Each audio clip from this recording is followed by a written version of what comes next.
mga kababayan. 'Di ba? At ako ho, naniniwala ako yung mga kakamping, sincero ho, no, na suportahan yung mga nakikita nilang may gagawin po talaga. Lalong-lalo na sa Senado. May papakita ko sa inyo mga kababayan ha. Ang dami hong nagulat dito, mga bossing. Ang dami pong nagulat, hindi inakala na eto oh, oh. Sino yung nakikita ninyo? 'Di ba? Si Vice Ganda. Hindi po inakala na si Vice Ganda ay susuporta kay Benhur Abalos, mga kababayan. Which is nandyan naman po, kitang-kita naman po natin. Nakasulat pa dyan, kesa naman yung mga walang kwenta ang pumasok sa Senado. Alam nyo na ho kung sino yung mga yon. Alam nyo na ho kung sino yung mga tumatakbo para lang po sa mga Duterte. Araw-araw na ginawa ho ng Diyos. Hindi po yung Diyos na kibuloy nila ha. Yung Diyos po talaga. Araw-araw na ginawa ng Diyos, mga kababayan. Wala pong ibang isinigaw kundi bring him home. Kesa naman nga, yun ang mga pumasok. Di po ba? Yun na ang naging plataforma de gobyerno nila. Bring him home. Paulit-ulit ho.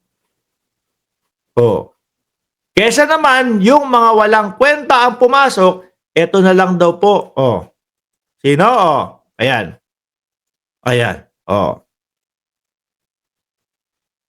Kay Benhur Abalos. Kung wala ho kayo naririnig na music kasi tinanggal ho talaga namin. Baka maka-copyright tayo. Di po ba? Tayo naman din ho, mga kababayan. Sa parte naman po natin, no? Kesa naman, bumoto tayo nung mga padapa. Doon tayo boboto. Saan?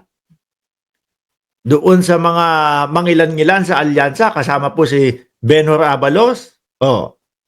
Kesa bumoto tayo doon sa padapa, mas pipiliin ko naman dyan yung Heidi Mendoza. Kahit pa paano naman, kesa po doon sa mga padapa, mas pipiliin ko naman yung isang Kiko Pangilinan. Ano po? Oo, dati. Talagang bardagulan to the max, mga kababayan. Di ba? Pero kapag inaral natin yung mga tumatakbo ho, mga bossing, makikita mo talagang wala ka iboboto sa PDP Dito ka na, di ba? Hindi naman po, kakampeng yan Ayokong iboto yan.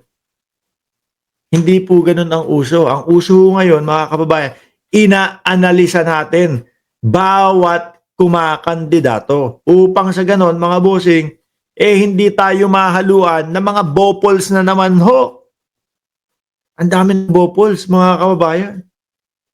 Ang daming pinapasahod ng gobyerno, ang daming pinapasahod sa Senado na hindi naman ho alam kung ano yung kanilang ginagawa doon sa Senado. Mga kababayan. Magpapasa ng batas, gustong may pasang bill, tapos sila mismo ho ang susuway doon sa bill na ipinapasa nila o gusto nilang pumasa. Di ba? Minsan naiisip ko, sila kaya talaga yung lumalagdak, tumatala nitong mga bill na gusto nilang mangyari? Or baka ipinagawa lang. Baka ipinagawa lang kasi hindi alam kung ano yung mga nakapaloob doon sa bill. Hindi po kagaya nitong sila Benhur Abalos. Sila Francis Kiko Pangilinan. Mga bossing. Sino pa? Heidi Mendoza. Ping Lacson. Sino pa? Tito Soto.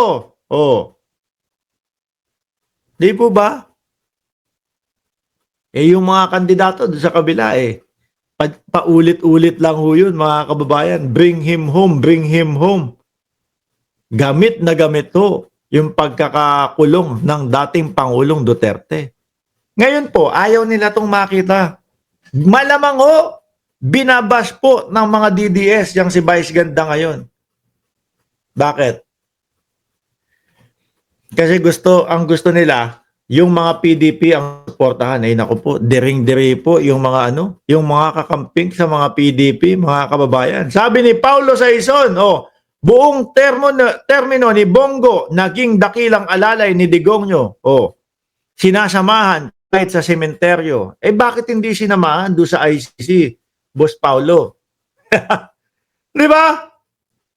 Dakilang alalay pala siya, bakit hindi sinamahan? Huwag kayong mag-alala mga DDS. No, kahit hindi naman daw sumama si Bongo doon sa ICC, nagdala daw ng pizza pie doon sa labas ng Villamor Air Base. Yun naman pala, di ba? Tapos sabay paawa ni Bongo. Ito po, pagkain po. Bibigay pa na namin kay dating Pangulong Duterte. Tayo papasukin to.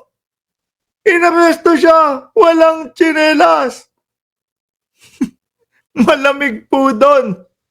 Tapos nakita ho natin, ganda-ganda ng jutotos ni dating Pangulong Duterte habang nakasakay sa eroplano. Di ba? Paano mo naman iboboto yung mga yan? Panay ho, kala mo, mas matindi pa ho sa mga Korean novela eh. Kung mga mag-CRT-han, mga kababayan, hinuli ho si dating Pangulong Duterte. Wala pong tsinelas. Ang lamig-lamig dun. Tapos babanatan ni Ipe Salvador, Bring him home! Hindi maipinta yung mukha ni Philip Salvador habang sumisigaw ng bring him home doon sa kanilang campaign rally. Bring him home!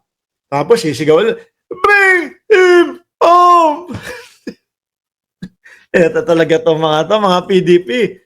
Talagang matatawa ka sa kanila, mga kababayan no? Sabi ni Paulo Saison, kaso sa kabilang tarima, siya ng Zelda. Sabi ni Marijo, puro mga best actor. Ay, eto since nabanggit natin, si papasok na Senador Ping Lacson. Ako naniniwala ako, sigurado na yung pagkakapanalo ni Ping Lacson. No?